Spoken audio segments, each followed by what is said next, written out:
Abraço na família.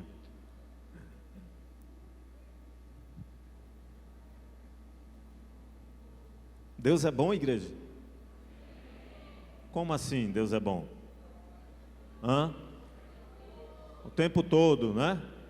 E o tempo todo. Vamos de novo. Deus é bom? E eu acredito nisso também. Eu sou fruto dessa bondade. Ele é bom o tempo todo. E essa semana foi bem especial para mim. E muitas coisas me vieram à mente nas minhas reflexões, no meu tempo com Deus, no meu mapa. E uma palavra ficou aqui martelando na minha cabeça, continua, é a palavra imutável. Eu tenho a minha Bíblia ainda, eu sempre ganho Bíblia de presente, né? Eu tenho algumas Bíblias lá em casa. Eu tenho um apego maior a esse exemplar aqui, é o que eu mais uso. E está cheio de marcações aqui, né? Eu sei que tem alguns irmãos também que têm essa mania de marcar, de riscar a Bíblia toda. E essa Bíblia em especial, ela tem as marcações aqui da época do meu concílio, para ingressar no ministério pastoral. A gente faz algumas marcações, outros querendo aumentar o nosso sentimento de culpa, diz que é as pescas que a gente coloca na Bíblia, né? Mas é cheio de marcações, e tem essas marcações dos atributos de Deus. E essa palavra imutável ficou na minha cabeça essa semana. E essa semana também, por várias vezes, eu glorifiquei o nome do Senhor, glorifiquei a pessoa de Jesus pela imutabilidade, porque eu estou certo que Ele é bom, que Ele me ama. Como diz uma música, né? Deus me ama e o seu amor é tão grande e incondicional. E Ele não muda, apesar de mim, Ele não muda, Ele continua o mesmo. Agora, eu digo para os irmãos que eu sou uma pessoa que muda, eu sou mutável. E especialmente nesse tempo que eu estou vivendo, cada dia, cada mês, cada ano, cada experiência vivida com Cristo e sua igreja, seja experiência boa, calma, ou sejam experiências complicadas, conturbadas, como foi essa semana, eu sinto que apesar disso, o meu amor por meu Deus, por Jesus, cresce. A minha vontade de adorá-lo aumenta. Como também eu sei que existem coisas, existem lutas que eu travo, que tentam impedir essa adoração, essa vontade de adorar o meu Deus. Eu entendi que, embora eu tenha desperdiçado muito tempo da minha vida, né? Até mesmo como crente, muito tempo, eu desperdicei muito tempo da minha vida cristã. Eu entendi que eu tenho uma responsabilidade pessoal, é responsabilidade minha, não é responsabilidade do professor da escola bíblica, não é responsabilidade do meu pastor, não é responsabilidade do meu discipulador, é uma responsabilidade pessoal minha. Eu tenho a responsabilidade de crescer na graça e no conhecimento do Deus a quem eu escolhi servir. É minha responsabilidade. É também uma responsabilidade minha compartilhar com a igreja, compartilhar com os irmãos, a título de exortação, aquilo que nos causa inquietação, aquilo que nos deixa inquietos, preocupados, porque como família, nós somos família, nós cantamos isso. Se nós falamos e cantamos agora há pouco, que somos igreja de Jesus, o amor de Deus é quem nos liga. Isso é uma verdade que está na Bíblia. O Senhor entregou sua vida por causa dessa comunhão, desse propósito de sermos igreja, de vivermos igreja. Então há muitas coisas que nos deixam preocupados com a adoração da igreja, a maneira como cada crente, cada pessoa se entrega ou vive. ouvimos um depoimento sincero desta geração, desta leva de pessoas que participaram agora do retiro espiritual, nos dando força, dizendo: pastor, que ferramenta preciosa para a vida da igreja, que ferramenta preciosa, e acaba sendo um termômetro que acusa uma febre, uma doença espiritual. Doença espiritual ou fraqueza espiritual, você pode chamar como você quiser, vivida pela igreja. E isso nos preocupa. Hoje eu gostaria de falar sobre adoração, sim. Eu queria falar sobre também contentamento também. E eu sei que para poder falar sobre esse tema, da maneira como eu vou falar, é uma coisa que não dá muito ibope, não dá muita audiência. Eu corro o risco de repente ver alguns se levantando e ir embora, porque causa polêmica e não agrada muito. Porque eu queria falar hoje sobre dinheiro, eu queria falar hoje sobre contribuição, eu queria falar sobre dízimo, eu queria falar sobre oferta, e tudo isso está no pacote primeiro. Eu quero falar sobre adoração. Eu sei que nos dias que nós vivemos, hoje em dia, para um líder, para um pastor vir à frente do rebanho, para falar sobre dinheiro, já parece algo assim, muito certo, muito certinho, cartas marcadas, né? Já é algo, parece que esperado, mas é porque causa repulsa de muitos, causa também comoção e entrega de alguns. Vão surgir comentários diversos, e eu reconheço que dependendo de quem esteja à frente e como esteja falando, eu me junto àqueles que comentam, eu me junto também àqueles que criticam, porque eu continuo sendo crítico e continuo lutando contra a minha crítica. Mas eu preciso voltar para esse tema por amor a Deus, por amor à minha família cristã. Eu gostaria que todos vivessem essa experiência de adoração, que é vivida por poucos na Igreja de Cristo.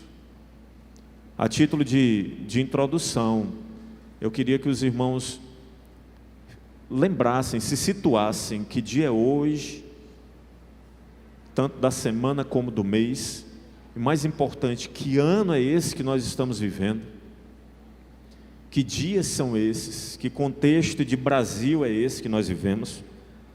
O dinheiro hoje invadiu, ou o amor ao dinheiro, eu vou usar esse termo, porque é o termo bíblico, invadiu as casas onde são feitas as nossas leis, invadiu os palácios de governo, sejam municipais, estaduais, federais, invadiu as cortes do nosso poder judiciário. Eu sei que para que esse domínio do dinheiro, ou amor ao dinheiro, chegasse nessas grandes casas, essa febre, essa idolatria passou primeiro pelas pequenas casas, a minha casa e a sua casa. O dinheiro é o maior Deus deste mundo, deste século. Eu estou usando a palavra Deus com letra minúscula, viu? Porque por Ele ou por amor a Ele, as pessoas se corrompem, as pessoas roubam, as pessoas matam, as pessoas se casam, as pessoas se separam, matam umas às outras, se matam, tiram sua própria vida. E eu sei, eu li isso e nunca mais saiu da minha cabeça. O dinheiro, ele é muito mais do que uma moeda, ele é um espírito, ele é um Deus, ele é Mamon. Jesus chama ele de Mamon. Aliás, é a única entidade que na Bíblia Jesus atribui o título de Senhor, porque ele diz: vocês não podem servir a dois senhores. E ele completa: você não pode servir a Deus e a Mamon. Você não pode servir a Deus e as riquezas. Ninguém pode servir dessa forma. E eu sei, meus irmãos, que o problema não é possuir dinheiro. O problema nunca foi possuir dinheiro. O problema sempre foi se deixar ser possuído por ele. O dinheiro, ele é um bom servo, né? Usado nas rédeas, debaixo de uma administração sábia, ele cumpre os propósitos. Mas quando ele se torna o patrão, aí é um problema sério. Aí é escravidão, é dependência. Não é pecado ser rico. A riqueza é uma bênção. Inclusive Deus é quem dá sabedoria para o seu povo, para poder conseguir adquirir riqueza. O problema é colocar o seu coração, a sua confiança, a sua justiça, a sua fé na sua riqueza. Riqueza material, riqueza comprada pelo dinheiro. A Bíblia, ela não diz que a raiz de todos os males é o dinheiro, é o seu salário, é a economia do país. O que a Bíblia diz é que o amor ao dinheiro. E aí eu preciso lembrar aos irmãos que eu continuo falando sobre adoração. Isaías, no capítulo 42, no versículo 8, Deus diz assim: eu sou o Senhor, e a minha glória eu não distribuo, eu não compartilho, eu não dou a outro. Outro o quê? Senhor. A minha glória eu não divido com outro Senhor. Ele completa dizendo: nem com imagem esculpida, nem com imagem pintada, desenhada, nem com imagem pendurada em pescoço, ou em andaimes, ou sei lá. Eu sou o Senhor. É por isso que Jesus falou tanto sobre dinheiro. O Deus que se fez carne e habitou no meio de nós, Ele falou sobre isso. E como Ele falou sobre isso? 16 das 38 parábolas de Jesus tratam da maneira como a gente deve administrar os nossos ganhos, as nossas posses. Na verdade, Jesus ele falou muito mais sobre dinheiro do que céu, do que inferno, do que salvação, ele falou mais do que qualquer outro assunto. Existem na Bíblia cerca de 500 versículos que falam sobre oração. Existem menos de 500 versículos que falam sobre fé, mas existem 2.350 versículos que falam sobre dinheiro e sobre posses. O que o Senhor queria nos falar? O que o Senhor quer nos dizer? Se Ele falou tanto sobre isso, meus irmãos, é porque Ele deseja que nós conheçamos a sua vontade, o seu plano, a sua perspectiva a respeito dessa área crítica da vida. E Ele se importou com essa questão, porque é algo que merecia a sua atenção. E Ele disse isso para aqueles. Eu me lembro do episódio com a mulher junto ao poço. Ele disse: mulher, não é um lugar que Deus está procurando. Ele não habita mais nesses templos feitos por mãos humanas. Ele não reúne mais a congregação no cume dos montes. Na verdade, Ele não está procurando esses ritos. O que Deus está procurando são adoradores. Esse mesmo Jesus disse: olha, preste atenção que nos últimos dias as pessoas se tornarão muito mais amantes de si mesmas do que de Deus. E eu digo para vocês que nesse pacote aí, entre aspas, entre parênteses, amantes de si mesmo, estão aqueles que amam as suas riquezas, amam, dedicam a sua vida em adoração a este Senhor e não àquele que deu a vida. Eu quero sim falar sobre esse texto, eu quero sim abrir a Bíblia com os irmãos no profeta Malaquias, no capítulo 3. Malaquias, capítulo 3.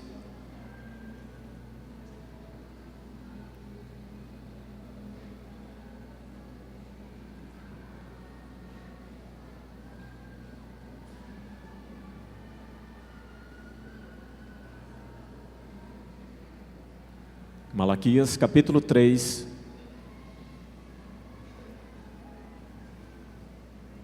Os versículos do 6 ao 12. Malaquias 3, 6 ao 12. A palavra de Deus nos diz assim: de fato, eu, o Senhor, não mudo.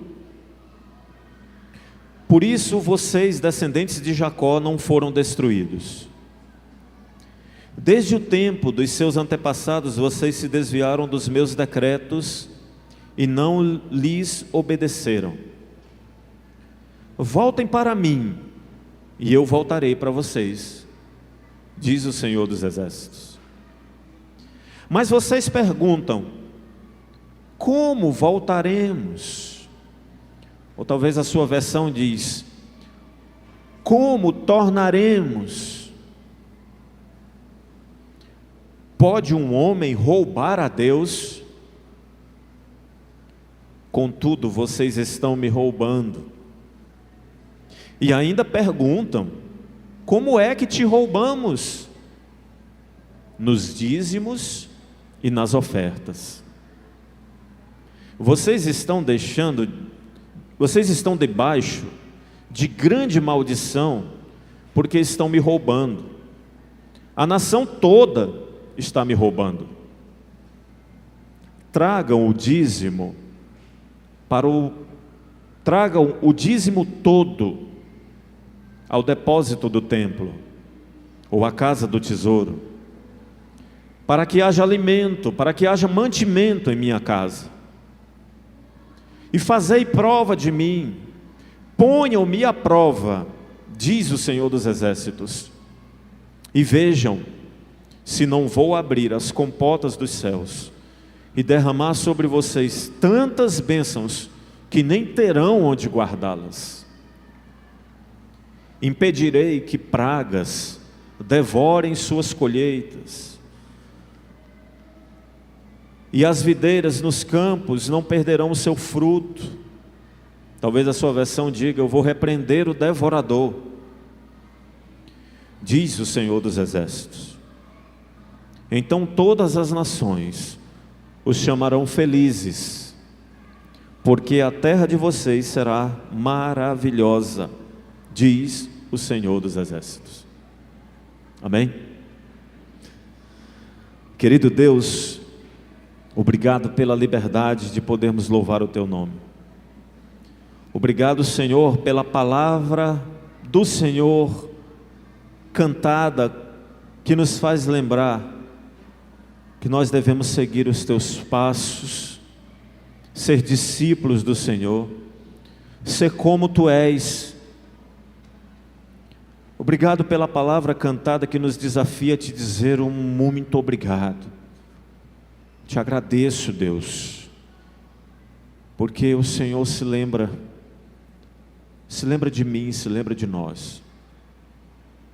Obrigado, Senhor, pela palavra cantada que nos lembra que a família, tanto a família cristã como a nossa família, ali onde temos pai, mãe, irmãos, esposa, filhos,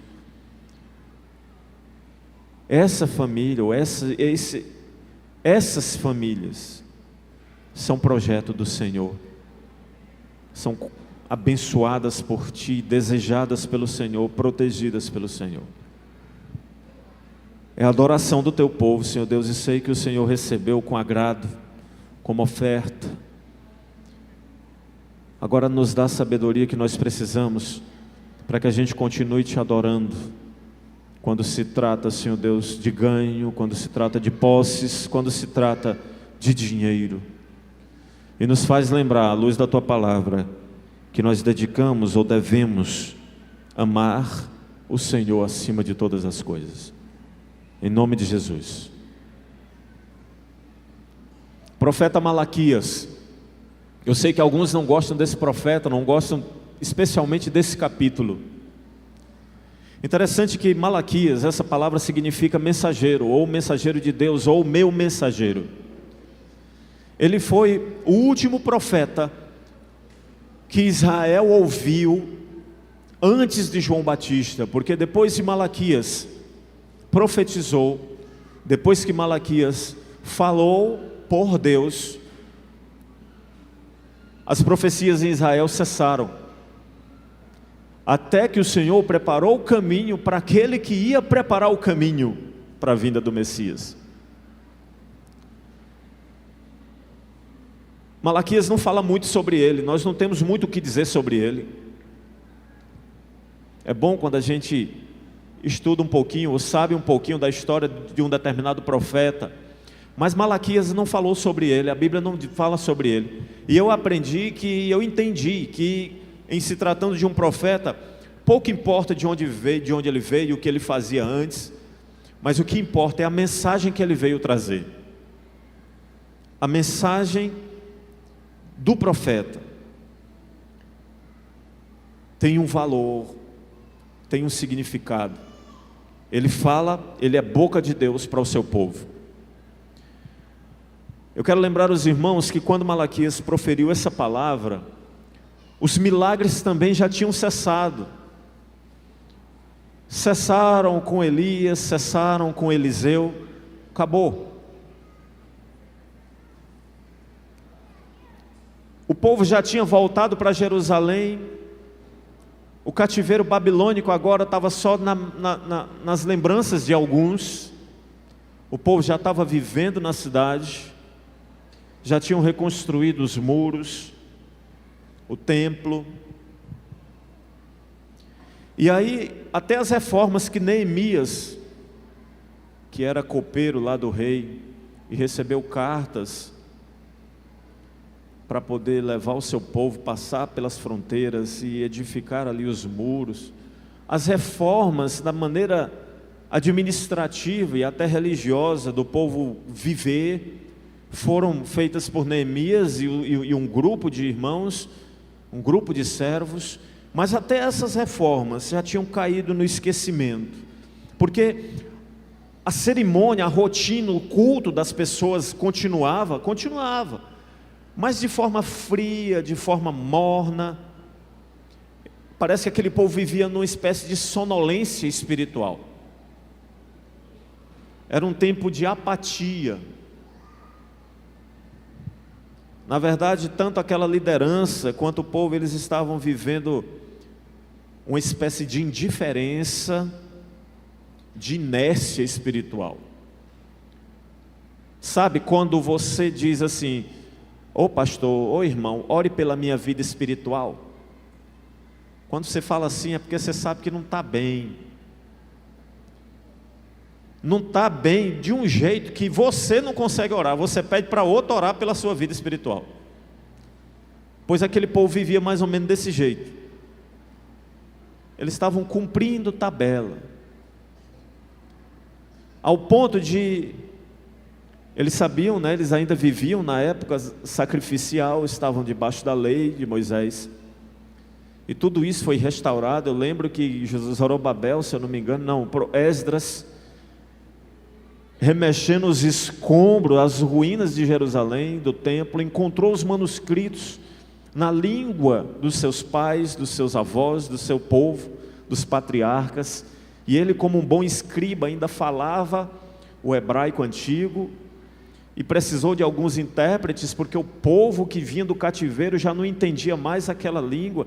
E quando ele começou a falar, quando ele começou a ler em praça pública, o povo ali começou a chorar, os intérpretes traduzindo, e aquele povo começou a chorar, começou a se arrepender dos seus pecados, fizeram um pacto com Deus de não mais trair a Deus com outros deuses, fizeram um pacto de fidelidade, em dizer,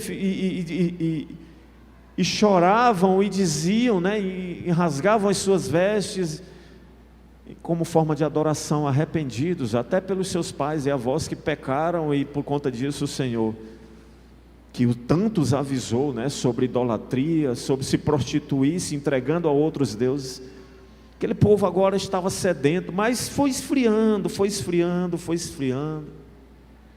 ao ponto de repente um animal era dilacerado ali no campo, por algum predador, e eles olhavam, rapaz, o que a gente vai fazer com essa ovelha dilacerada aqui?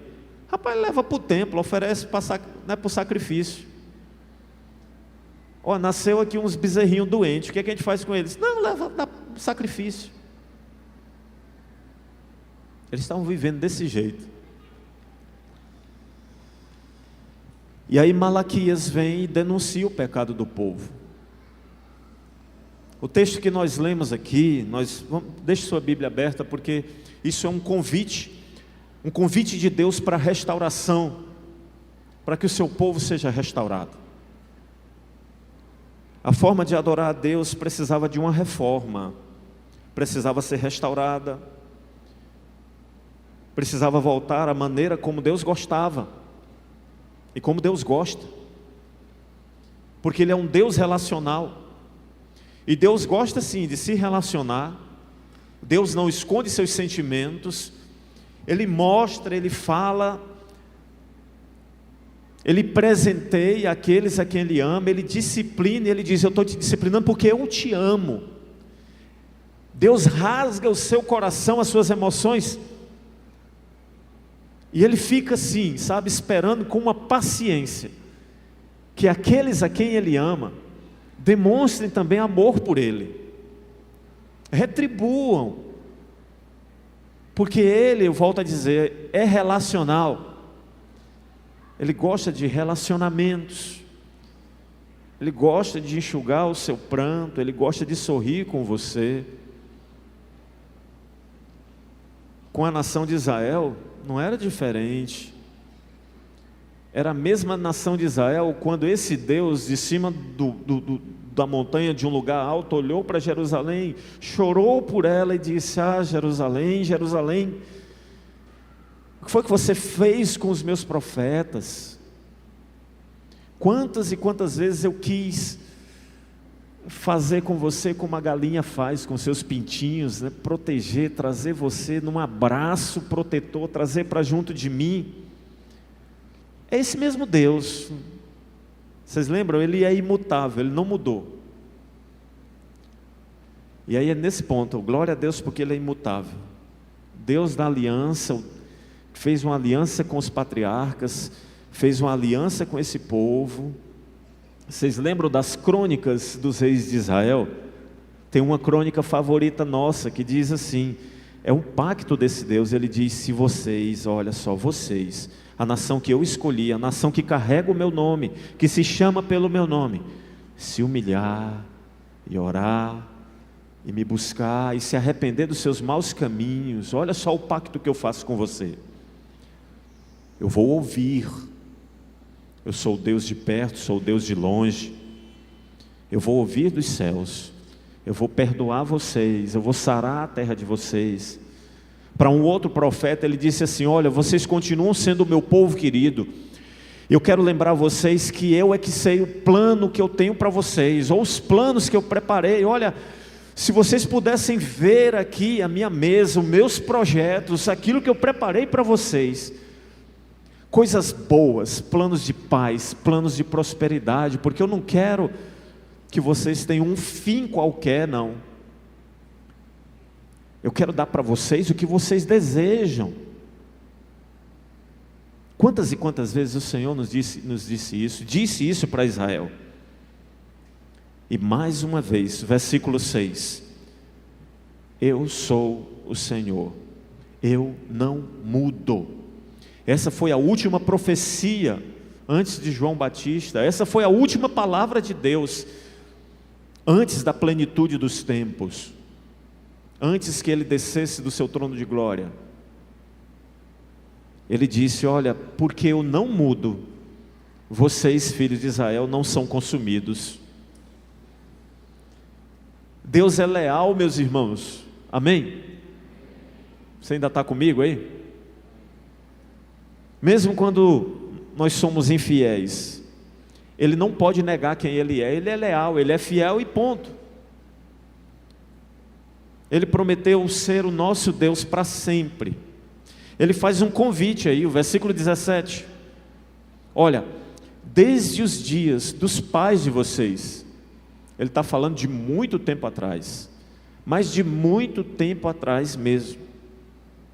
Ele lembra o povo: desde os dias dos vossos pais, vocês se desviam dos meus estatutos.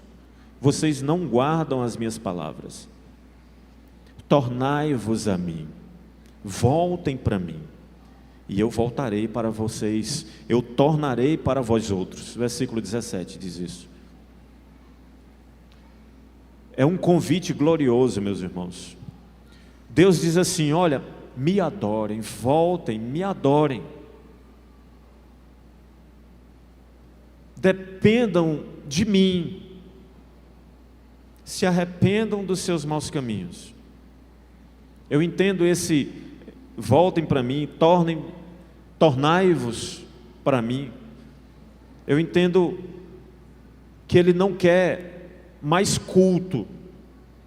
Eu não entendo que Ele quer mais ritual. Ele não estava pedindo aqui mais bezerro morto, mais gordura queimada. Se você continuar lendo o profeta Malaquias, você vai perceber isso. Ele diz: eu estou cansado do cheiro dessa gordura. Ele quer comunhão, Ele quer relacionamento. Agora veja como é que é esse Deus, um Deus restaurador. Eu tornarei para vocês, eu voltarei para vocês.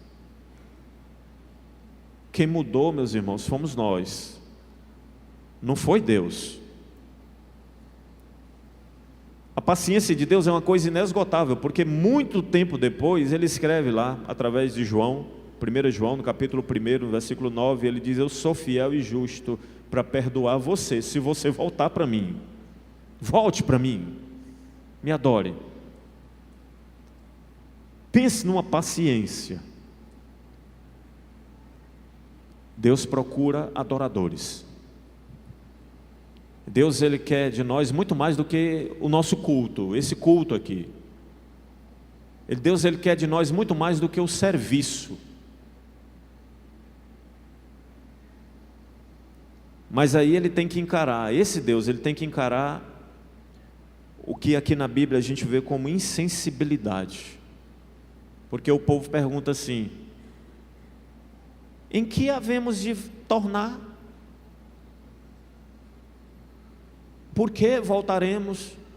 Como voltaremos? Você já ouviu isso? O que foi que eu fiz?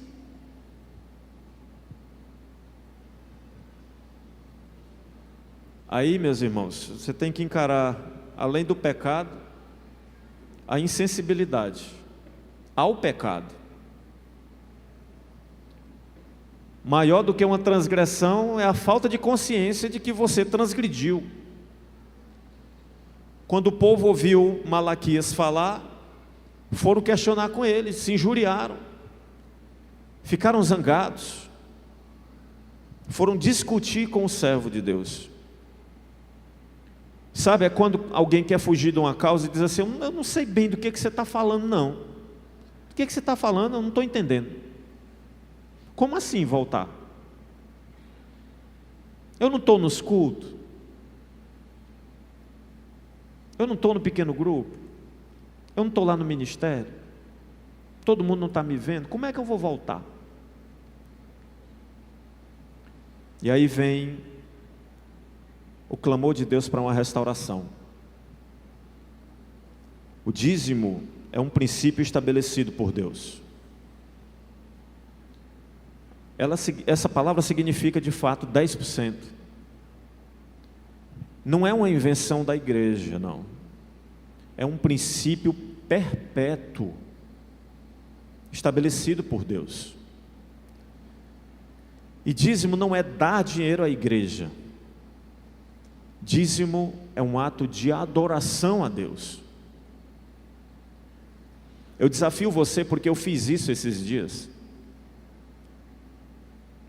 a colocar essa palavra nos sites de busca, porque você vai encontrar muita gente que fala, né? Muita gente que defende a sua posição, isso, aquilo, mas não foque na defesa ou no estudo propriamente dito. Dê uma olhada nos comentários das pessoas acerca disso. É muito polêmico. E só quem polemiza, quem briga, quem esculhamba, quem xinga, é quem nunca experimentou adorar a Deus desse jeito. Porque não compreende, porque não aceita, porque não vê adoração nisso. Eu sei que é um tema polêmico.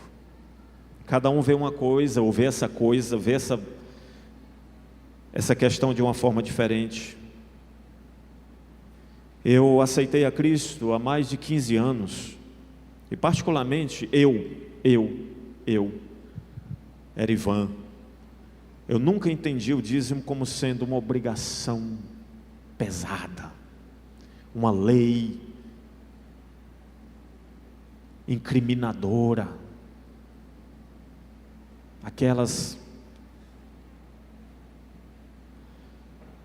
eu nunca vi o dízimo como uma arma de barganha para conseguir as bênçãos materiais, ou para não ser punido por Deus, como alguns pensam, como alguns sugerem. Para mim, sempre foi um ato de adoração ao Senhor, porque nasceu no coração de Abraão, não foi na lei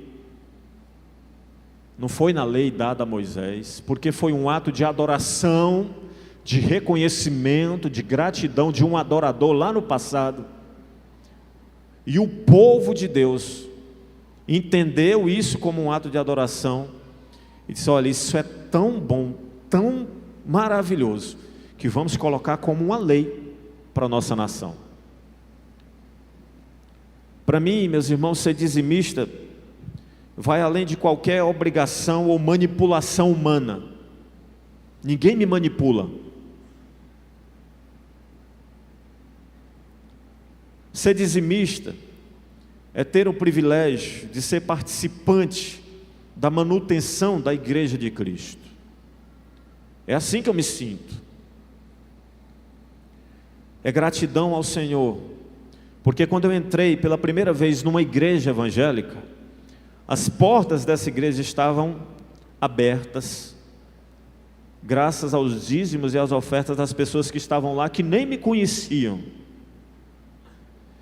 mas já me amavam, esperavam e oravam para que eu chegasse até aquele local. Hoje, o meu dízimo e o de muitos crentes que se dispõem a ofertar, a dizimar na casa do Senhor, também serve para manter as portas dessa igreja abertas, esperando que outros também, que nós não conhecemos, mas que nós oramos para que o Senhor traga, possam vir aqui, aceitem a Cristo, mudem de vida e se congreguem conosco. Se eu conseguir analisar esse texto pela ótica do amor, ao invés da ótica da maldição, da punição,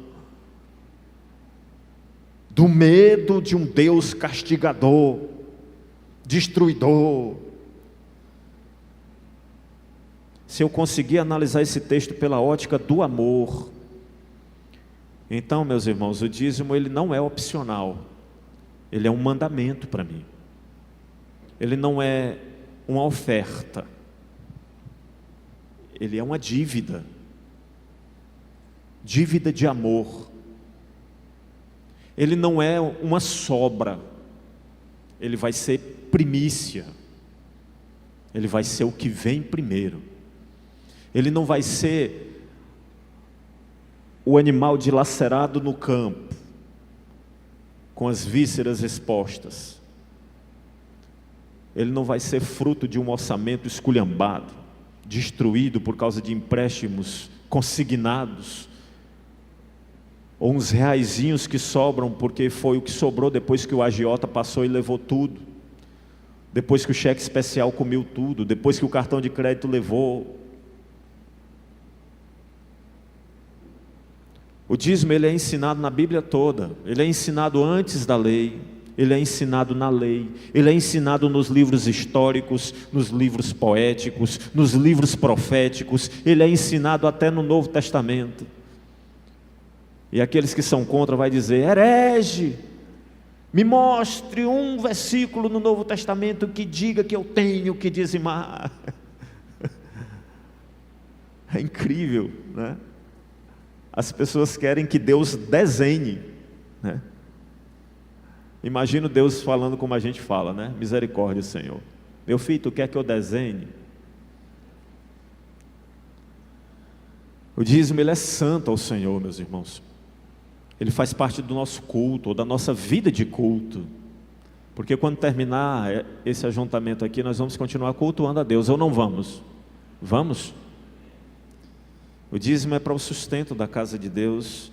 O dízimo é um recurso que Deus estabeleceu para sustentar os pastores, obreiros, aquisição de terrenos, construção de templos, compra de literatura, assistência social, bem como toda a manutenção e extensão da obra de Deus sobre a terra. Por isso que eu digo que é difícil um pastor vir à frente do rebanho para poder falar isso, porque eles vão dizer: está vendo? Ele está advogando em defesa própria, ele está falando em causa própria. Mas, meus irmãos, eu digo para vocês que eu conheço os pastores dessa igreja, eu conheço do chamado que cada um recebeu, eu conheço até, não tanto quanto eu gostaria, aqueles que aspiram ao ministério, os seminaristas dessa igreja, aqueles que por lá já passaram também. E eu digo para vocês, nenhum destes, até este que vos fala, tem medo de padecer necessidade. Eu não advogo em causa própria como pastor dessa igreja, porque eu era dizimista antes de ser pastor. Eu já entendia esse princípio da adoração a Deus. Pastor, e se a igreja lhe demitir? Eu digo: aí vai ter que pagar meus direitos, né? Vai não. Eu vou voltar para o comércio, eu volto a botar os outros no SPC, eu era bom nisso, né? Se eu não conseguir por causa da idade, eu sei dirigir muito bem, né? Os óculos que eu recebi agora são fraquinhos, é só 1,5 num, 1,5 no outro. Eu vou trabalhar como motorista, mas eu digo para vocês, eu vou continuar compartilhando vida, e vida cristã. Eu não entrei nessa por dinheiro. Eu não saí escolhendo igreja para servir pelo relatório financeiro delas. Me mostre aí a receita mensal.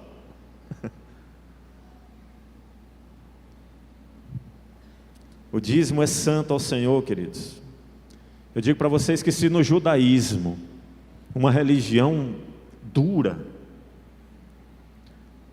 os seus adeptos, os seus praticantes entregavam muito mais que 10% de tudo que eles recebiam para a manutenção da casa de Deus, quanto mais hoje, meus irmãos, que Jesus disse: vão e façam discípulos, não mais só aqui dentro de Israel, façam discípulos de todas as nações.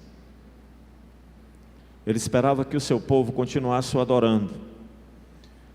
Nós encaramos muitas desculpas, e eu continuo dizendo: todo mundo tem direito a um ponto de vista. Uma vez, isso eu compartilho na classe de escola bíblica, uma vez um adepto dessas seitas, de uma dessas seitas, entrou lá em casa. Eu pensei que o ancião já tinha marcado a minha casa, mas eu acho que ele mudou de campo, tiraram ele do campo, ele foi para um outro, né, para um outro salão, e aí eu acho que o pessoal que ficou aqui é novo, é novato, não sei, foram lá e bateram na minha casa. Aí eu abri o portão, ele disse: a gente poderia conversar um pouquinho com você? Eu digo: pode. Você tem certeza? Tem. Pois entre. Né? Aí entraram. Quando eu disse para eles que eu usei esse termo assim, ó, Diogo, nós vamos conversar, mas eu tenho que dizer para você que eu sou um apóstata. Como assim? Eu digo, ó, eu era da sua turma, eu saí. Pelo que eu me lembro, vocês têm que me tratar como apóstata. Eu apostatei da fé. Eu não sou mais da turma de vocês. Aí ela já foi juntando as coisinhas para ir embora. Eu digo, não, peraí, você não vai nem querer saber porque que eu saí. Eu não fui desassociado, não, porque o termo é esse, né? Eu não fui desassociado. Eu saí. Eu digo, por quê? Aí a pessoa lá perguntou. Eu digo, eu saí porque Deus me deu capacidade de raciocínio, porque Deus quis ouvir os meus questionamentos, e porque Deus quis que eu o aceitasse, compreendendo pelo menos um pouquinho dele. Onde você quer chegar? Eu digo, você não tem capacidade de raciocínio. Você é um robô manipulado. Você só pode fazer e viver conforme o que o seu corpo governante diz. Você é pastor? Eu digo que sou. E eu digo para a igreja, se eu estiver falando alguma asneira, alguma besteira, alguma coisa, por favor me repreenda, como os irmãos têm me repreendido. E eu louvo a Deus pela vida da igreja que me repreende. Porque vocês não são massa de manobra. Vocês são seres pensantes. O convite que eu faço à igreja é para que adoremos a Deus sem reservas. Mas todos têm o direito de concordar ou discordar. Alguns dizem, eu não sou dizimista, porque dízimo é da lei. Sim, o dízimo é da lei, mas ele também é antes da lei. E ele continuou depois da lei. Ele existiu no sacerdócio de Melquisedeque, lá com Abraão. Abraão e seu povo estavam tão felizes, porque conseguiram vitória contra os seus inimigos. Eles recolheram os despojos de guerra, estavam felizes, celebrando pelo cuidado e provisão do Senhor. E de repente aquele sacerdote aparece, de uma cidade desconhecida, talvez conhecida de Moisés, mas para nós desconhecida, a Bíblia não fala muito. E como eu disse para vocês, de onde vem não importa, porque o que importa é a mensagem. Abraão reconheceu isso, que aquele homem era um homem do Senhor, era um profeta do Senhor, era um sacerdote do Senhor, e dizimou dos despojos, e recebeu uma bênção. Tu e teu povo serão abençoados. Deus está contigo, Abraão, porque você foi fiel. Aqueles que travam uma linha de pensamento conservadora não querem nem abrir essa Bíblia de púlpito, falar para o seu povo, não querem nem, eu acho que se pudessem mudar, eles não diriam isso: trazei todos os dízimos à casa do tesouro, para que haja mantimento em minha casa, porque alegam que isso era um ensino do Velho Testamento. Mas você se esquece que Jesus, quando olhou para aquele povo que vivia conforme o Velho Testamento, inclusive fariseus, escribas, doutores da lei, aqueles que decoraram o Gênesis, o Êxodo, o Levítico, o Números, o Deuteronômio, se eram fariseus e eram escribas, então eles decoraram toda a trajetória de Josué, dos juízes, das crônicas, dos livros de Samuel. Eles decoraram os proféticos, os poéticos, ou seja, eles sabiam a Bíblia completa para os dias dele. Eles não conheciam só o Pentateuco. E o que foi que Jesus disse para ele? Mateus 23, 23. Ai de vocês, mestres da lei e fariseus hipócritas. Porque é interessante a forma de adoração de vocês. Vocês dão o dízimo até das hortaliças que vocês escolhem. Vocês dão o dízimo do hortelã, do endro, do cominho. Interessante. Mas vocês negligenciam o que é de mais importante na lei. Vocês negligenciam a justiça, vocês negligenciam a misericórdia, vocês negligenciam a fé. Vocês deveriam cumprir essas coisas sem omitir o dízimo de vocês. Ou se você quiser inverter, Você pode dizer: vocês deveriam continuar dizimando, mas sem omitir, sem deixar de viver de forma misericordiosa, sem negligenciar a fé de vocês, a justiça, porque Deus ama essas coisas, e essas coisas são da lei. Meus irmãos, se a gente não pensa, não fala, não trata, não entende, ou decide que não vai dizimar porque dízimo é da lei, então vamos parar de ser justo, vamos parar de ser misericordioso e vamos parar de ter fé, porque isso também está na lei. Você rasgou da sua vida os 10 mandamentos? Então eu estou diante de muitos assassinos aqui, porque lá diz: você não matarás. Eu estou diante de muitos adúlteros aqui. Eu estou diante de pessoas traidoras do Deus a quem serve, porque Ele diz: eu sou o Senhor teu Deus. Tu não terás outro Deus além de mim. Você rasgou os 10 mandamentos? Eles são da lei também. Você esqueceu que Jesus disse: eu vim cumprir a lei, eu não vim abolir a lei. É interessante como aqueles que dizem que não dizimam porque o dízimo é da lei, pegam o que Jesus transformou de tempo da graça para favorecer o seu pensamento. Há aqueles que dizem assim: pastor, olha, eu não vou dizimar porque não sobra. O meu ganho, do que eu ganho é muito pouco, não sobra. E nem vai sobrar, meu irmão. Nem vai sobrar. Deus vai se encarregar para que não sobre. Não é maldição não. Por favor, eu não tenho esse poder.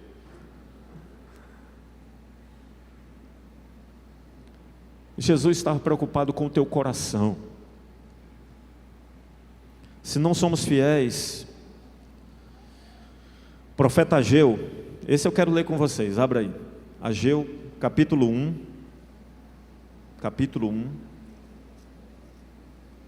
volta só um pouquinho aí, Malaquias, Zacarias, Ageu, capítulo 1.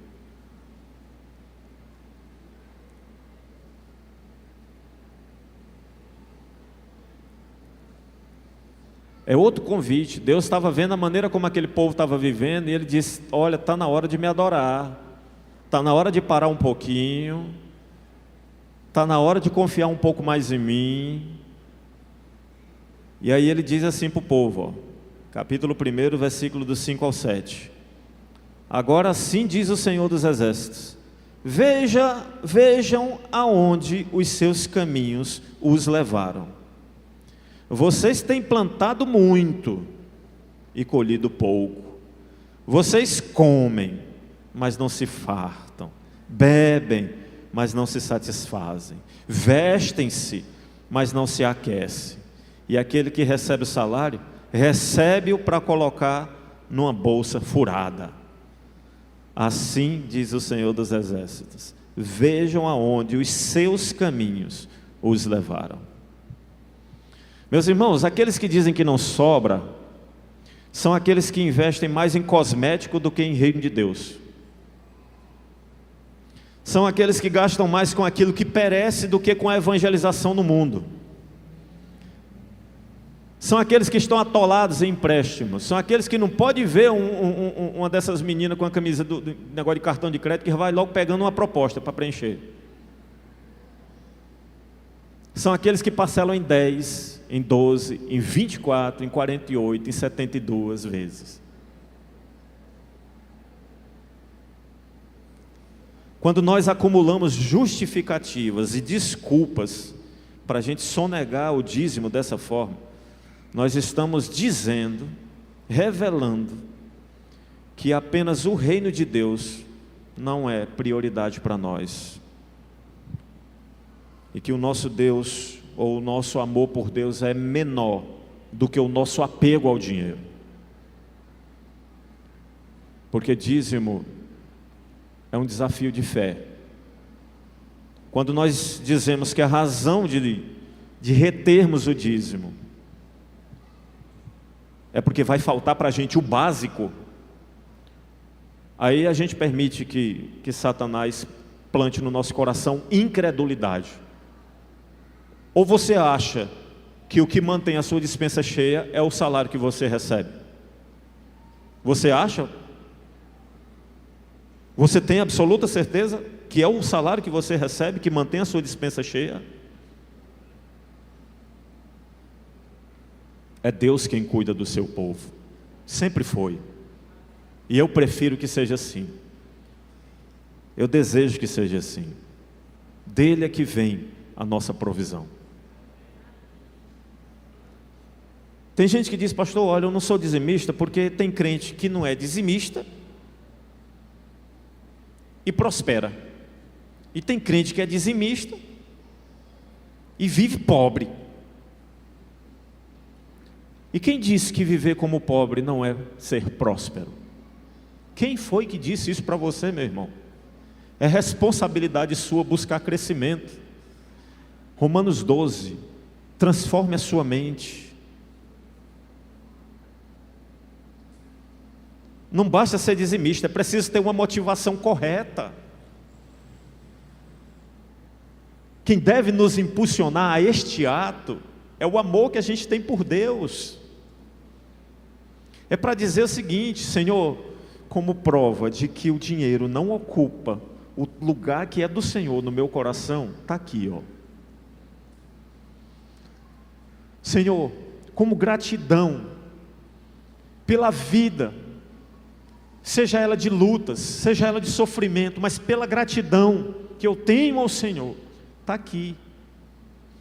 Pelos dias de fartura, pelos dias de escassez, porque foram dias de aprendizado, porque todos esses dias eu vivi, mas vivi com a esperança de que meu Redentor vive, e que por minha causa Ele vai se levantar, está aqui. Agora, se você sempre dizimou, esperando receber essas tais bênçãos sem medidas, com portas do céu abertas, e Ferraris caindo no seu terreiro, no seu quintal, você merece uma misericórdia bem grande. Vamos lá, todo mundo. Misericórdia. Você entendeu tudo errado. Pastor, mas aquele crentezinho lá que dizima, né? Ou aquele que não dizima, ele é estribado. Ele tem carro, a mulher dele tem, ele tem casa de aluguel, tem mansão, os filhos estudam no melhor colégio, e nunca deu um tostão para a igreja. E eu que sou dizimista esses anos tudinho. Mas tu não lembra? Aliás, você se lembra qual foi a última vez que você gripou? Você se lembra a última vez que você ficou com febre? Você se lembra quantas vezes os bandidos passaram na tua rua, assaltando, tocando terror, e não triscaram na tua casa? No pouco que você tem, você estava esperando o quê? Deus disse bênção sem medidas. Efésios 1:3 diz, bendito seja o Deus e Pai do nosso Senhor Jesus Cristo, que nos abençoou com toda sorte de bênçãos nas regiões celestiais em Cristo.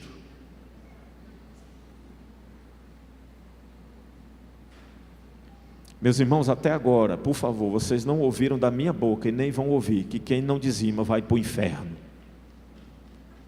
Por favor, não saiam por aí dizendo que o pastor Erivan falou isso. Eu estou falando de adoração. Adora quem quer. Pastor, olha, eu sinto que eu não devo entregar o dízimo. Digo, tá bom, então você faz um carrinho de supermercado, enche, mas enche mesmo, e chega lá na operadora de caixa e diz, ó, eu vou levar, porque eu sinto que eu não preciso, não devo pagar. Tá bom? Diga lá. Pastor, eu sinto que eu não devo dizimar, sabe por quê? Porque eu sou justo, porque eu tenho fé, porque eu ajudo os irmãos. Olha, o irmão pode ligar para mim de madrugada, eu estou no ponto para ajudar ele. Eu sou o melhor irmão da igreja. Tá bom, irmão, tá certo.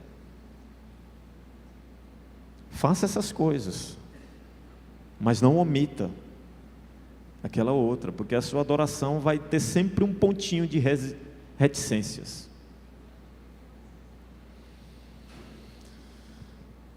Meus irmãos, o meu discurso é um convite também. O versículo 11 do texto que nós lemos, se você puder voltar aí, Malaquias capítulo 3. O versículo 11 diz que Deus, se você tomar a decisão de ser um dizimista, Ele vai repreender o devorador. Ele diz aí, impedirei que pragas devorem suas colheitas. Na sua versão deve ter aí, devorador, a palavra devorador. Por vossa causa repreenderei o devorador. Eu quero dizer para vocês, meus irmãos, que na aliança que Deus fez com Israel, que era um povo que vivia, plantava e comia daquilo que plantava, Deus está falando de uma praga de inseto, de gafanhoto, certo? Não traga essa praga para esses dias. Se você voltar um pouquinho aí no versículo 9, diz assim: com maldição sois amaldiçoados. Você sabe, meus irmãos, como é que eu vejo a questão da maldição? Isso aqui é para você que dizima com medo de Deus te amaldiçoar. Deus não vai te amaldiçoar.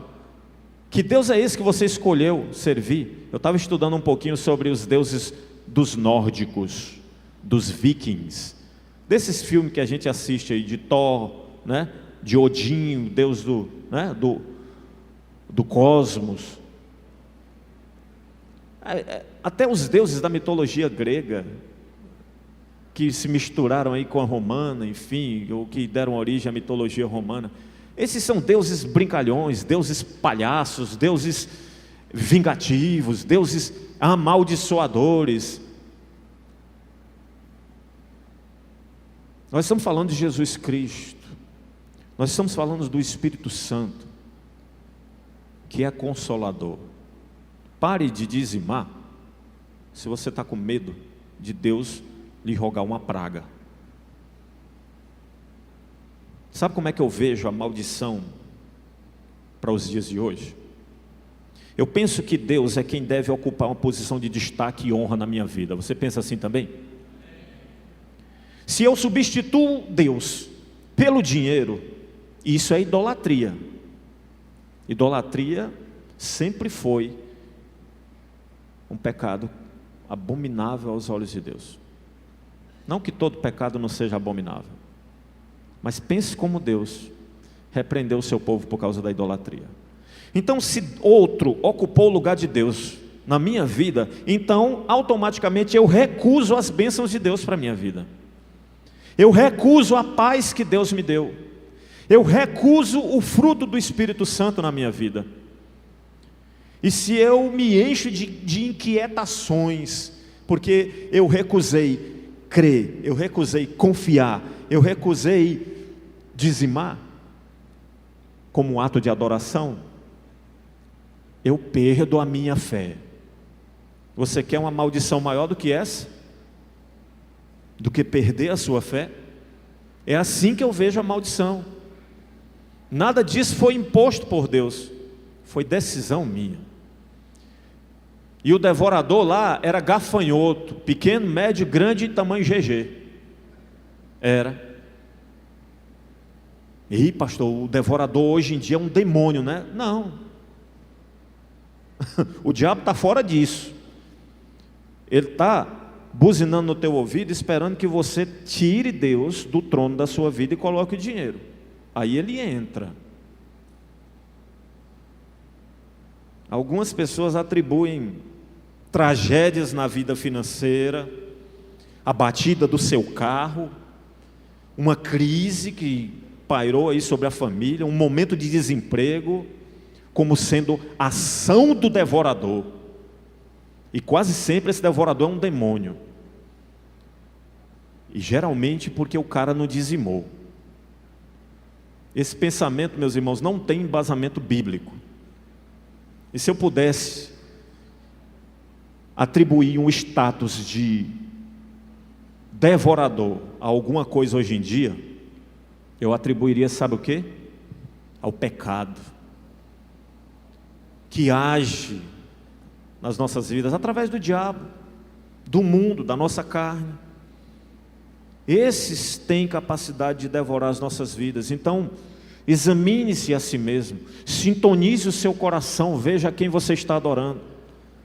Assim, um coração duro, dominado pelo pecado, sem Deus, aí, meus irmãos, ele acumula perdas para a sua vida, acumula desastres, acumula crises.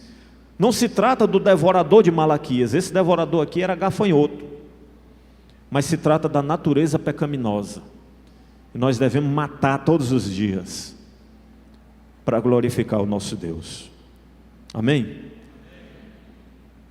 Deus chama o seu povo para fazer prova dele. Você não vai encontrar outro Deus, nem o dinheiro, se pudesse falar, ele diria isso para você: faça a prova de mim.